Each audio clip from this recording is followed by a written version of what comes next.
Welcome back to another episode of Behind the Raw, brought to you by Pro Wrestling Australia. Today we've got two really special guests, two fellas that have taken the hard road to the NRL, but they're finally here. Introduce yourself, boys.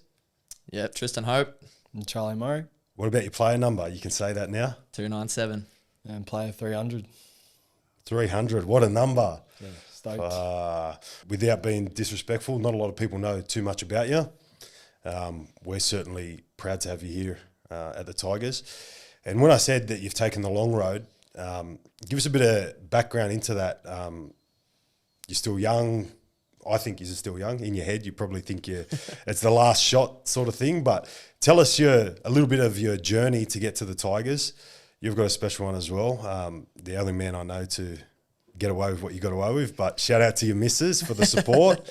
But first of all, Tristan, give us a bit of your background.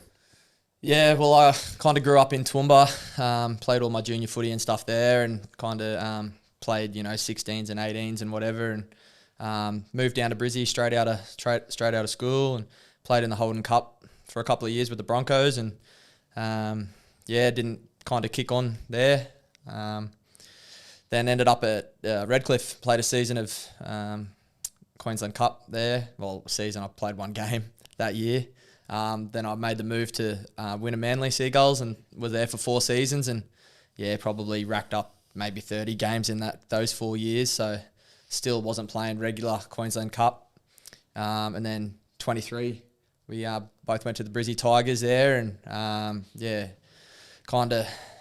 was kind of the year where I knew that it was kind of now or never, really. And we had a really good year, and we won the comp together in 23, and then 24 backed up there at Brisbane Tigers, and had a couple of little niggling injuries and stuff, but got the phone call from Richo if I wanted to take up a training trial, and my missus was 7 months pregnant at the time, and I kind of thought, I kind of had in my head that this is definitely the last crack, and kind of sold it to her that way.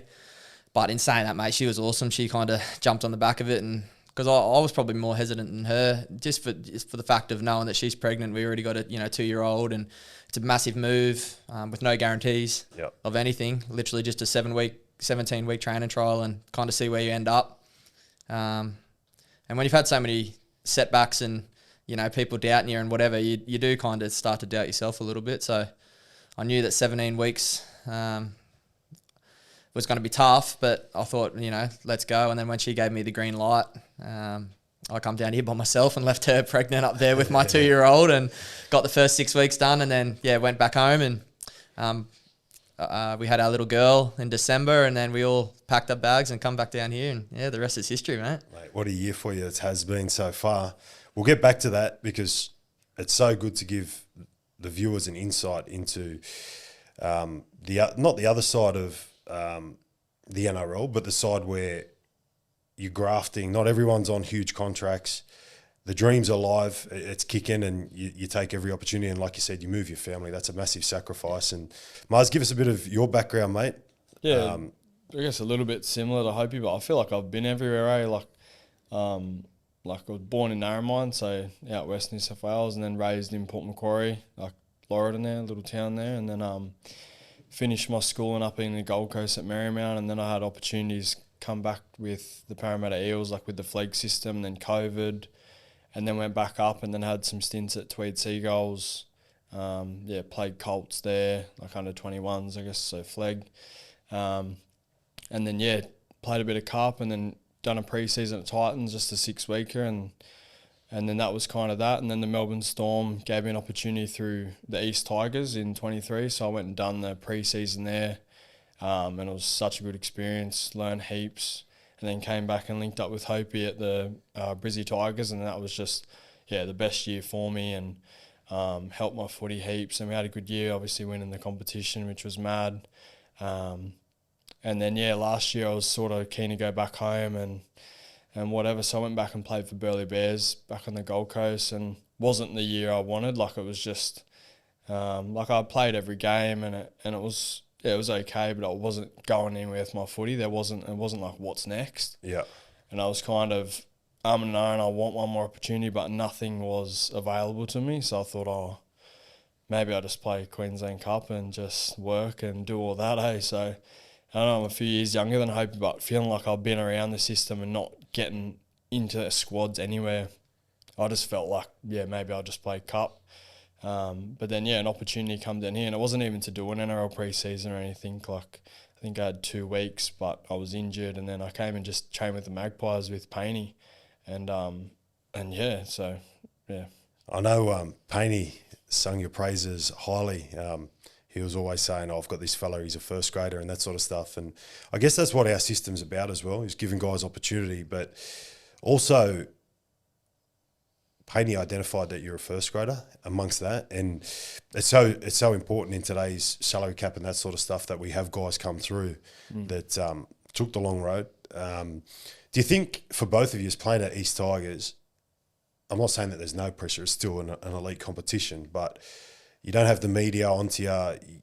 You're probably there just for the real fabric of playing footy. Yeah, for sure. I think for me, like our coach, Churchy, for me, he just let me play my footy. Yeah. He never really put too much pressure on me to do this or do that. He kind of just backed my judgment and, let me go. And that was kind of, why I loosened the shoulders a little bit and, had a really good year. And, just the whole, like you said, Queensland Cup's pretty big though. I will admit, like there's a big following. The East have a very rich history as well. So once we started to roll into like the finals and stuff, like that was the first time we won in 32 years. Yeah, it was massive. It was huge. All the old boys coming down, and I feel like Queensland Cup is just more about winning. Yeah, it's not about development stuff like that. So Q Cup clubs, they just want to win. Yeah. So when we won that year and just the connection, because everyone's there. You only get a couple of boys coming back from Melbourne and that. Like everyone's there. So it's all about winning and less about development. But like I hope you said, Churchy was unbelievable coach and a coach that threw his arm around you and that. So it was good for all us boys. And you had Sol in your team as well? Yeah. How was he? Sol had a crazy year. He was like unstoppable. Yeah. He was scoring tries left, front and centre. So he had a mad year. Yeah. What about, was there times through both of you, Jenny, I asked you this separately, but was there a time where you thought, you know what, I've ran out of opportunity here? It's not saying that you can't play, obviously, but you run out of opportunity. I think the way that the top 30 structured now with dev list players and that, it's probably limited for the guys the unknown guys that have probably been around a bit longer. Was there a time when you went home to your partner or just sat by yourself and thought, you know what, the sliding door, it's shutting on me and maybe footy's not for me? And if so, what were you thinking of doing? Yeah, mine was middle part of last year. Obviously, Mrs. was pregnant and we had the little fella and kind of didn't have the season that I had hoped and we had hoped for as a team. And, kind of had a few conversations with, my missus and, even mum and dad, just saying that, I think that this might be it for me. Like, it's either this year or might go one more year and, kind of work out what I'm going to do next. I've got 2 kids to support and bring up and, be the father to. And, when you're in those semi-professional settings too, mate, it takes up a lot of time. Like you're working a job, full time, and then you're training. So some nights you're not getting home till 10 o'clock at night. And, when your missus is heavily pregnant and you got a 2-year-old and, all the, loads on her to hold up the front at home, it's kind of a hard sell to even your partner, So I was starting to feel like guilty on that front. Like I wanted to be there for my kids and stuff as well. And, with work and whatever, I wasn't even there in the morning. So there was some days where I just didn't see, my little fella. And that was starting to get to me a little bit, to be honest. Yeah. Like I wanted to be there and wanted to be present and whatever. But, in saying that, I need footy. Like I know that the best version of me is when I'm in a routine and, playing footy and being around the boys and training. So, like when the opportunity did come up, obviously, I took it with both hands, but it felt pretty far away. And there was times where you didn't doubt yourself. Like, I understand it. You run out of opportunities and it's something, it just wasn't presenting itself. That conversation's hard because in your mind, there's something burning. The fire's still alive. Yeah. And for both of you boys, I've seen players come in like this before and they are off the pace. Like, they don't look like first graders. They don't act like first graders. To both of your boys' credit, you're meticulous on your preparation. You've acted like first graders from the start. Where did you get that from? Was that just because you knew you had to do something above and beyond other people, or was it just that's who you are as a person? Yeah, I'd say like just the lessons playing in Queensland Cup with men and having those few short stints at other NRL clubs. Like, you know, like me and Hope speak, like we're both not the most talented, freakish players or whatever. You don't have to tell that to me, mate. I had zero, but so I feel like it's like paying my rent is doing all that just to be here. I need to do all that. I need to do the prep, nutrition, sleep, hydrate, extras, just to be like, just to know I'm ready. Yeah. Like, I feel like I have to do all that just to stay with it. And like, yeah, learning that from like being at the clubs I was at and just the older boys, like, you know, there's old NRL players that come back and play cup, so you're just learning things off them. But yeah, I don't know, it's just instilled in you a little bit too, like that drive and that hunger. And like Kobe said last year, both of us probably not knowing or not thinking we'd ever get a crack kind of thing, but there's always that inside of you knowing that you're meant for more, I guess. Yeah. So just having to do those things all the time just to be here, like, it's just, habits, I guess, and things I need to do every day. Like, yeah. I heard a bit of a quote and it sort of resonated with me, and it fits this as well. It's like, you don't rise to an occasion, you fall to your standards. And when we knew that you were going to play, I had no doubts that you would like fall to your standards, and it's at a high standard. So that's a credit to you as well. And not a lot of guys actually taking the lessons that are around them anymore. So, you know, it's hard sometimes for a senior player to put their arm around you and show you the way, because it can be sort of an ego thing for them as well. Like, they don't realise how you look up to them or how good they actually are. So, but for you boys to take that lessons just by seeing other people do it, that's a massive credit to you. So you did get something out of the long road, right? It wasn't a waste of time, that's for sure. No way. It made us who we are right now. So yeah, that's right. Yeah, very thankful, even though, you know, you probably want the easy road and the handout and that, but I don't know, you felt like you wouldn't deserve it. So I'm happy that we took this road, and for me, Don't worry about it. I've seen a heap of young, talented kids come through school system. They probably got off at school a little bit because they were gun footy players, and then they come into this system and they don't know what the hard road is. And when there does present speed bumps and that, they don't know how to deal with it. You boys, you know, you've played NRL, you've gone back to Cup, played great footy, and now you're two guys that I know Benj can rely on, you know. So, mate, the hard road, there's something for it, I reckon. It's not there's not a lot of traffic on it, but if you stay on there, it goes to a good place. Yeah, that's it. The road less travelled, 100%. August 1st at the Factory Theatre, Tuckman versus Robbie Eagles for the soul of PWA Championship. Oh my God! Through the table! Live, Factory Theatre.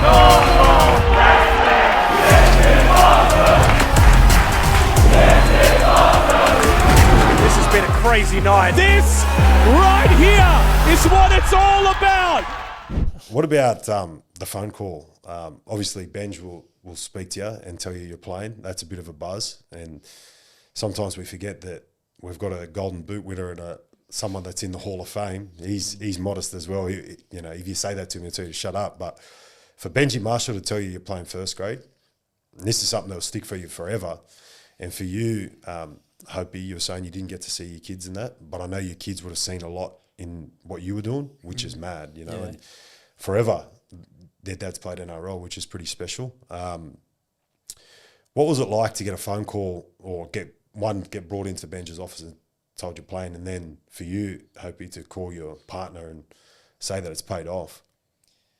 Yeah, I was like fairly emotional all through that week. You know, you kind of sit there and you have that dream as a little fella at 5 years old, and, you know, going to bed and sleeping with your footy and just living and breathing. Was it a Tigers footy too? No, I won't say what it was. Oh, that's all right. That's all right. That's all right. I was Tigers, mate. Tigers footy, yeah. But yeah, like, you know, and then literally 20-something years later, and, you know, the last kind of 5 or 6 years of your, you know, Queensland Cup career, I suppose, thinking that it's not there, and then getting that, you know, that phone call and that opportunity, and then going to Benji's office and saying, even just hearing the words that he believed in you and then he trusted you, and he wanted to give you that opportunity. And I still remember the thing that stuck out to me was like the players want you, players want you in the team this week. And that was just like, to hear those words, like, yeah, it's pretty special, mate. And then to make the phone call to firstly my wife, and did I see she had to call you back because she didn't believe you? She was pretty rattled. Yeah, she was pretty rattled, mate. Yeah. But then like my mum and dad too, they just, I suppose when it's taken so long, they see the highs and the lows and, everything in between.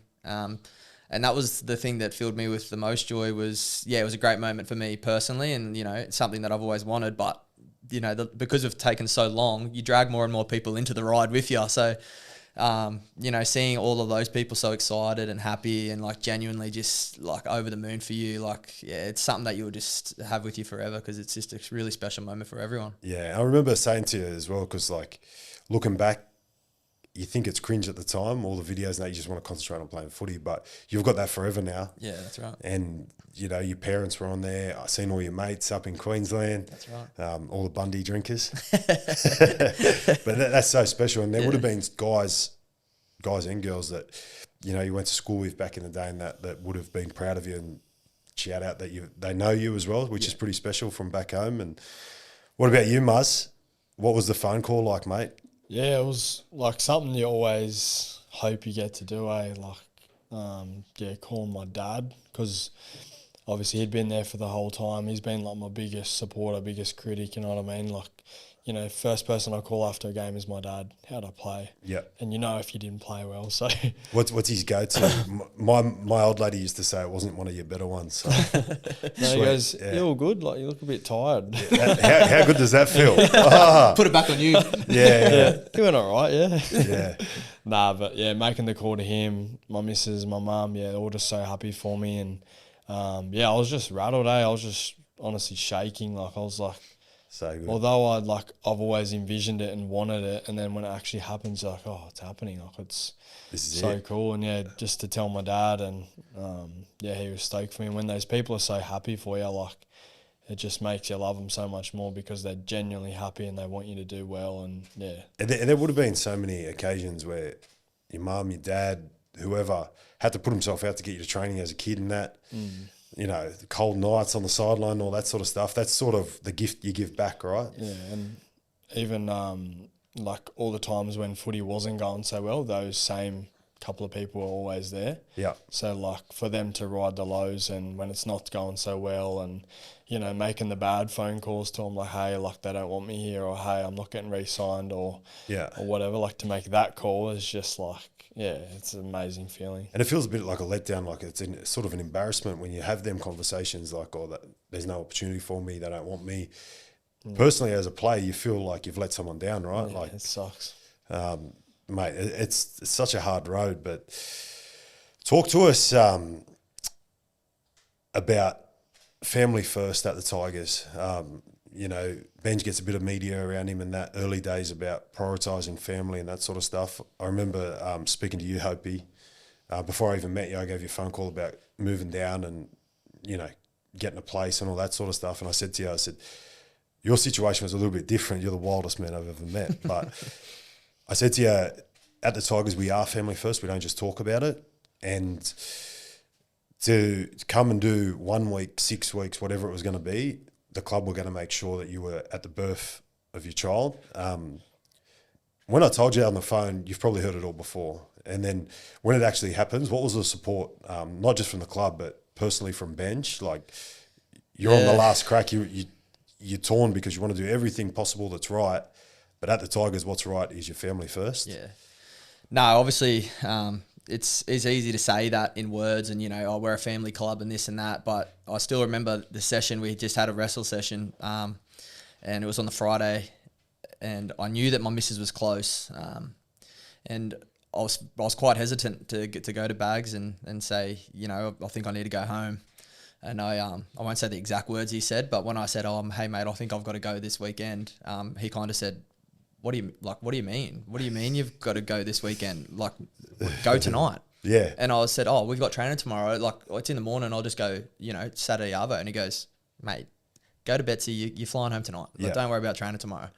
And all he said was just don't come back sloppy. That's all it was. Rumours are that you had your missus hung upside down by her ankles to finish pre-season. Yeah. But not sure how true it is. I was hoping she went 2 weeks earlier. But no, he was unbelievable, mate. And not just him, like, the football department, yourself. I come down here and had no accommodation, no furniture, no anything. Put me up in a hotel. Just, everyone opened their doors for me and just provided me with everything that I needed, knowing that, one, it was, a pretty crazy time in my life, moving away from my family, when your wife is heavily pregnant. I lived and breathed that family first thing, mate, and it's as genuine as from the top down. And for you, Muzz, there was a sort of a sticking point where we weren't sure your dad was going to get to watch the game or listen to the game, or can you give us an insight into that? Yeah, crazy because he just started working overseas at the start of the year, so that's the one of the people you do want there. But he was over there, and they don't have I don't know what's it called, the internet's blocked and stuff like that. VPNs So and all that sort of stuff. Go out and sort something out. I think Foxtel reached out to him and all that, so he was stoked. Yeah. And then he got to watch it, so it was cool. It's very lucky, mate. It's a moment that it's so special. Like I said, when you're living it, you sort of just gloss over it. But for the people around you, mate, it's all time. So where to from here, boys? I heard there's a little contract upgrade extension happening for. Are you getting? Nah, yeah. Hey, this is a safe space. Yeah, no. Yeah, I'm extended for next year, so super exciting, mate. When you go from thinking, it's your last crack, and then kind of debut and string a couple of games together, and then to get another year, it's super special, mate. And that's just I know that you've had the long road, but this is just the start, right? That's right. To me, you guys are still pretty young. You not so much, but you're still young. One of the best players in our game, Cherry Evans, how old? He's nearly as old as me, and I think the way you boys look after your body and that will be sweet moving forward. But what about you, Muzz? Next year? Yeah, happy to be here next year and get a full pre-season under my belt, and really try and prove myself over the pre-season and start the year well next year. So I'm just happy that I've got the opportunity to do that, and now I just want to be a consistent player in Cup, so then Benji wants to pick me, so I've got plenty to work on, and pre-season will be good to do that, and get some more games, so stoked to be here. Love the club. All right, what about without that opportunity? What would you be doing on Monday if you weren't a professional footy player? Well, I was working. I only just finished my job 2 weeks ago, so I was working on my off days and as a broker, finance mortgage broker. Yeah, so I was doing that and on my off days when I was getting called in here and everything. So, that's what I'll be doing. I'm also back at uni doing PE teaching, so I just started doing that part-time again now that I've got some time to do it. But, it's just good to be a full-time footy player. I'm actually so grateful that I can call this my job. So. And for you boys as well, it's when you go from school into NRL, a lot of the boys think they've got no time being a professional footy player. And you just said, now that I've got time, what you were doing before you come full-time, you were pretty much full-time footy player, but you also had to be a full-time, you're running double lives. So, I wouldn't even calculate the hours that you put into footy, but that's not a thing because you still have to provide for your family. So it's good that you're using that time now to still think about what's next as well, even though it's just the start. But Hopey, what were you doing, mate? I was teacher aide, little school. I was there for probably 6 or 7 years. Loved it. Absolutely loved my little school and the community that we had there. And they got around my footy as well. Principal's a mad footy head, and all the teachers and that, and all the kids were pretty excited. And, so probably in that teaching space, mate. Would have loved to somehow link footy and teaching together. Probably similar to him, start my teaching degree. Maybe, I don't know. I kind of do think that I've got a pretty good footy IQ too. So wouldn't mind dabbling in like the coaching space or something like that. But yeah, start very easy first. Yeah, bro, you don't want grey hairs in that just yet. I'm already starting to be honest. August 1st at the Factory Theatre, Tuckman versus Robbie Eagles for the soul of PWA Championship.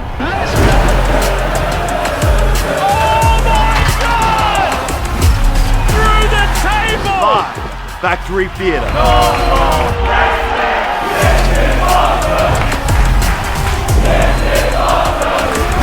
This has been a crazy night. This right here is what it's all about. All right, boys, we'll have a bit of fun. Behind the Raw podcast is sponsored by Pro Wrestling Australia. They have an event coming up at the Factory Theatre on August the 1st called The Climb. Features 6-person ladder match Jessica Troy, the Big Fudge, and they are already announced as 2 of the competitors. Are we going to get down and have a look, boys? Big Fudge. The Big Fudge. What do you reckon? Jessica Troy and the Big Fudge. Think of a ladder match, and you've got to nominate someone in the team that's going to represent you for the ladder match. Who would it be and why? Well, if anyone knows my camp and my fear of heights, It's not you. it's not me. Oh, I'm trying to think of someone that's just like a bit mad. Who's just a bit mad? In our team. I know who I'm picking. You know who I would pick, and it's not even in the team, it's a staff member? I'd go Babs, honestly, because he's just a bit mad. I thought you were going to say Jacko, then the Big Show. Oh, the Big Show. Big show, bro. He doesn't get angry enough. So you're going Babs. I actually would go Babs. That's a good call. I reckon it's a big call. That's a good shout. What about you, Muzz? Oh, I don't know, Who's crazy? What was it? Well, who would go off a ladder? Who would you go for a ladder match? See, I've gone different. I've like pictured it when they come out to the tunes, all the baby oil on. Yeah. With like the budgies with the boots and that. I'm going Tito. Crowd favourite, like ramping everyone up. That's a great chat. I might go Bit like Kit. Booker T. I might go Kit. Kit? Good NO. He's got good NO. Kit La Lily. Yeah, he'd be Yeah. up for it. The Yeah, hair, he'd be- bro. He's got the look, actually. He does have the look, yeah. What about Semi Fainu with the gold tooth, the silent assassin? You know when he smiles and he's a nice guy in that, but he could flick a switch at any time. Yeah, he'd be a bit scary, I reckon. Shoulders. What about the biggest pest in the team? So if we're doing the wrestling thing. Okay, right. Who's that guy that's just like sticking biggest everything pest. up? Yeah. I've only played 2 games, so I don't really Nah, you can throw mud, bro. It's The sweet. biggest, say biggest pest. magpies, but Yeah, anyone. So when we're Oh, talking NATO. NATO, bar. 100% NATO. for sure, yeah. Yeah, Yeah. NATO for sure. So he would bring like the theatre behind it, but then send out the big guns to fight for him. NATO and Picker. Yeah, actually. Aussie Pete. No, so that's what it would be. So NATO would roll the chat, and then Big Picks would be off the back fence. That's how it would go, I reckon. Yeah. They're like the Dudley boys. Like, Yeah. we've got some questions here from our loyal Behind the Raw listeners. Make sure you like and subscribe to this so I don't get punted, because Kezi's doing some good stuff with the girls, so get us back up there. But I've got a few questions. This is from Aidan Smith. Who in the NRL did you idolise growing up? Darren Lockyer, being a Queenslander, the GOAT, 2 positions. You know, went through that dynasty there with Queensland. So yeah, he was my idol. We can't call him a grub because the Queenslanders get a bit filthy at that. So it's just Yeah, no, I love the Tigers growing up, so all the players in the Tigers, but just because he's in my position, Hino, Chris Hyneton, his 05 grand final speech was f***ing awesome. all right. Current or past, which Tigers players would you not want to tackle one-on-one and why? Current or past? Current or past? Tuiaki. Taniela Taniela. Tuiaki. You don't want, yeah, he's a beast, eh? What about you, Muzz? Jeez, I don't know, Keithy Galloway, get in front of Keithy. Big Sauce, yeah. He, we come face to face once. I was hoping he didn't throw any punches. What would you be doing if you didn't play footy? We've already sort of touched on that. Yep. This is from T Smith 1134. That sounds a bit like an A-list. You got to be careful there. Will you be playing Rugby League 26 when it comes out? If so, what's the first thing you'll do? And what do you reckon your player rating would be? Jeez, mine would be low 60s. If this is low 60s, I might be high 50s, maybe. Right, I've got you both in because it balances the salary cap and that. You know? Oh, yeah. Thanks, You can't have too many big dogs eating all the food. But, if you could play any other sport, what would it be and why? Golf. Just the money in it.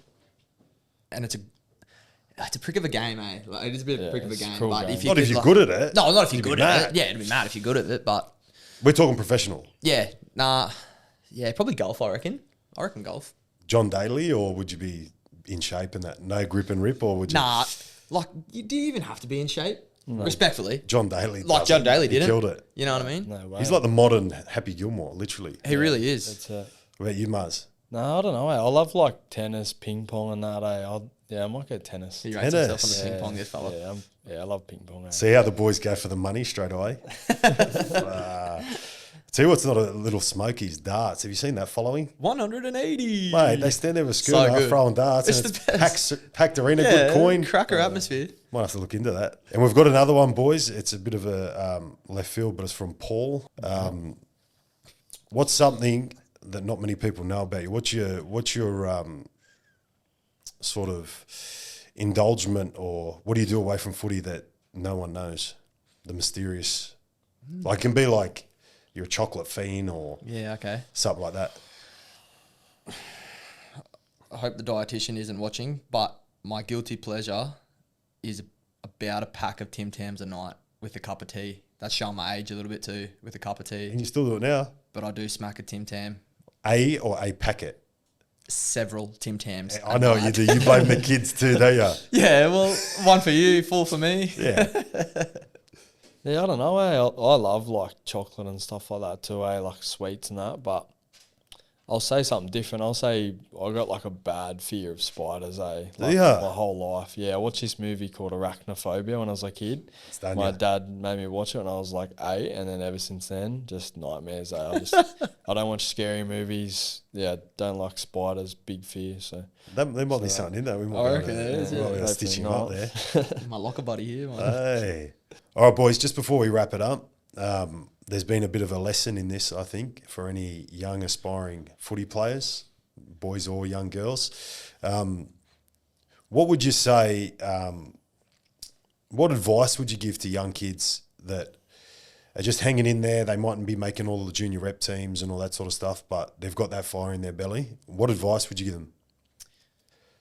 I'd probably say the things in the hours that people don't see, coaches, recruitment, whatever, they come on game day. They're the things that add up. So the things that you're doing away from the training paddock, obviously, on the training field, do everything you need to do and do it well. But, are you preparing right? Are you doing extra? Are you doing video?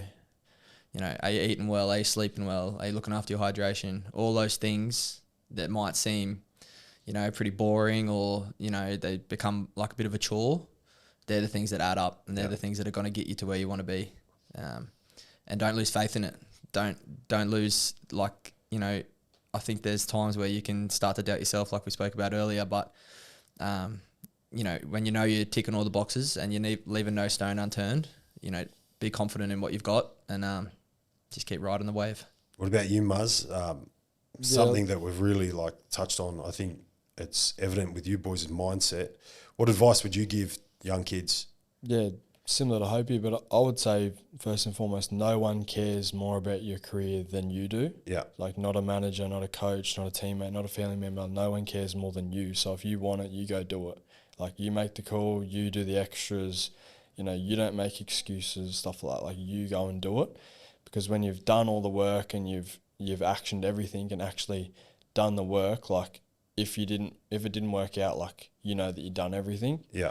And I think like with myself, doing all those extras and doing all the little things for years and years, but then it finally came to fruition a few weeks ago, and I was like, oh, I did all that for that. So like doing the work and just no one cares more than you. So do it. Look after your career. So Because I'm a guy that loves quotes. One quote that I really like, and that aligns with this, what made me think of it, is game day is a public display of private will. So I think 100%. that touches on that stuff that you're doing, the nitty gritty stuff, That's it. sacrifice, stretching, ice baths, all that sort of stuff. So stick at it. yeah. All right, boys, going to wrap it up. good luck for the game this weekend. It's a big game for us as a club. We're off to Leichhardt on Sunday Arvo. It's a double-header with the girls, which is pretty exciting. It's the first time we've gone back-to-back games with the girls this season.